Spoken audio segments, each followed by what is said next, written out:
In order to see the real power of the open meta toolchain, this analysis needs to be expanded to cover an entire design space rather than the single design point analyzed in Part 2.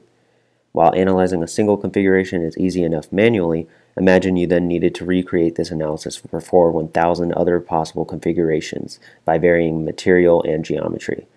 Such a manual process is no longer feasible.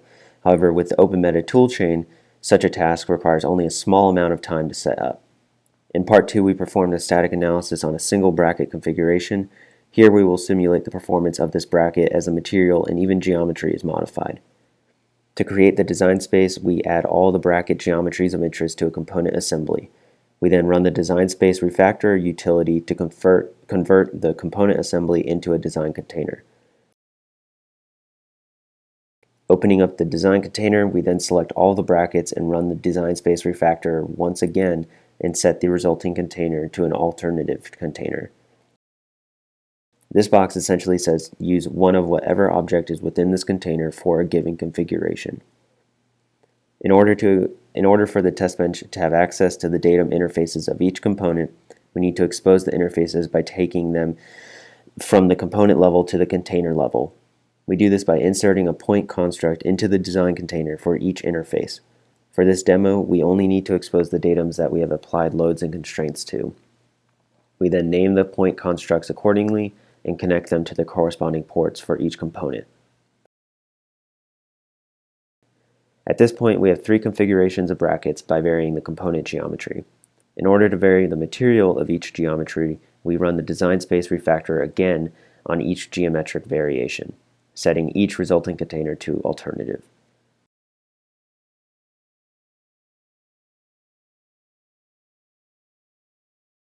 Going inside the container, we see that the connections made above have been ported down a level. Looking inside the component, we see the material parameter. To modify this, we run the CLM material utility. This utility queries the metamaterial library and allows you to select whatever materials you would like to consider.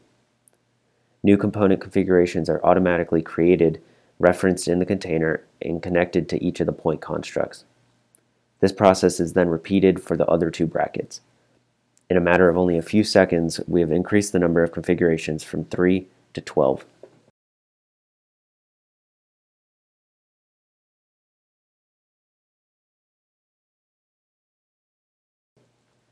Moving to the test bench we set up in Part 2, we replaced the top-level system under test and test injection point references by dragging and dropping the appropriate design containers onto the current component assembly counterparts. As the point constructs were named the same as the ports in the component assembly version, GME is able to maintain the pre-existing connections. If we go into the top-level system under test, we run the Desert tool to generate the bracket configurations. As expected, we see 12 possible configurations and export all of them. To start the analysis, we go back to the test bench and invoke the master interpreter. Here we see the 12 possible configurations we can execute. If multiple configurations are selected, the analyses will execute one after the other. Upon the startup of FEMAP, we see that a different geometry has been imported as well as a different material has been defined.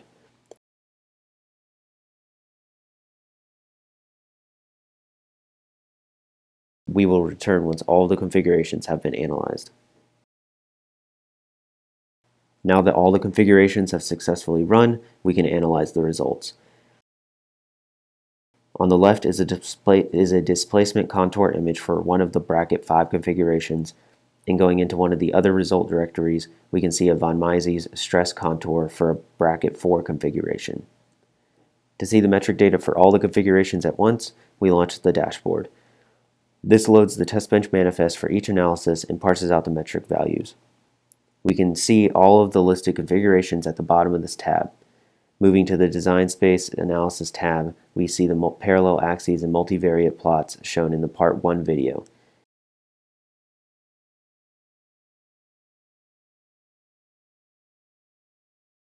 In the third tab, we can alter the weights applied to each metric of interest depending on our requirements. This also automatically ranks each of the designs based on the weights. Although the initial setup does take a bit longer than if you were to conduct a static analysis manually through FEMAP, In a matter of only a few hours, a large number of designs were able to be analyzed automatically. This provides two major benefits. One, automating this process of recreating a test scenario allows many more design points to be considered compared to a manual process. Second, by automating the analyses, your time can be spent on other more worthwhile tasks rather than recreating the same setup over and over again. This concludes the video demonstrations of the Open Meta Toolchain integration effort with the FEMAP pre- and post-processing application.